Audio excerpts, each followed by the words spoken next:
बिबट्यामुक्त संगमनेर तालुक्यासाठी जनाक्रोश आंदोलन, सर्वसामान्यांसह सर्वपक्षीय नेते सहभागी। बिबट्याच्या हल्ल्यात 4 वर्षीय चिमुकल्याचा मृत्यू, त्यानंतर हा संताप व्यक्त। मोदी तेरी कब्र खुदेगी या घोषणेवरून संसदेत गदारोळ, काँग्रेसच्या वरिष्ठ नेत्यांनी देशाची माफी मागावी, भाजप नेते आक्रमक, तर रॅलीमध्ये कोण कोण म्हणाले माहीत नाही, प्रियंका गांधींची प्रतिक्रिया। बिहारचे मुख्यमंत्री नितीश कुमारांनी मुस्लिम मुलीचा हिजाब ओढला, नवनियुक्त डॉक्टर मुलीला नियुक्तीपत्र देतानाचा हा प्रकार, समाज माध्यमावर नितीश कुमारांविरोधात टीकेची झोड।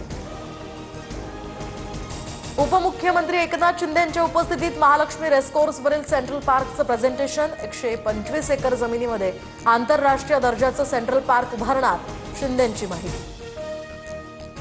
भाड्यानं घर शोधताना नागरिकांची होणारी वणवण आता थांबणार, म्हाडा लवकरच स्वतःचं पोर्टल लॉन्च करणार, सर्वसामान्यांच्या बजेट आणि पसंतीनुसार म्हाडा भाड्यानं घरं सुद्धा उपलब्ध करून देणार। लाडक्या बहिणींच्या ई-केवायसीसाठी अंगणवाडी सेविका घरोघरी जाणार, बोगस लाभार्थी वगळण्यासाठी ई-केवायसी बंधनकारक, तर 31 डिसेंबरपर्यंत ई-केवायसी न केल्यास योजनेतनं वगळणार। बांगलादेश सरकारचा भारतातनं कांदा आयात करण्याचा निर्णय, नाशिकच्या लासलगावमधून 30 टन कांद्याची पहिली खेप बांगलादेशात रवाना, भारतीय कांदा उत्पादक शेतकऱ्यांना यामुळे दिलासा। जळगावच्या सराफा बाजारात सोन्याच्या दरात 1300 तर चांदीच्या दरात 3000ची वाढ, सोनं प्रतितोळा 1,36,784 रुपयांवर, चांदीसाठी प्रति किलो 1,96,730 रुपये मोजावे लागणार।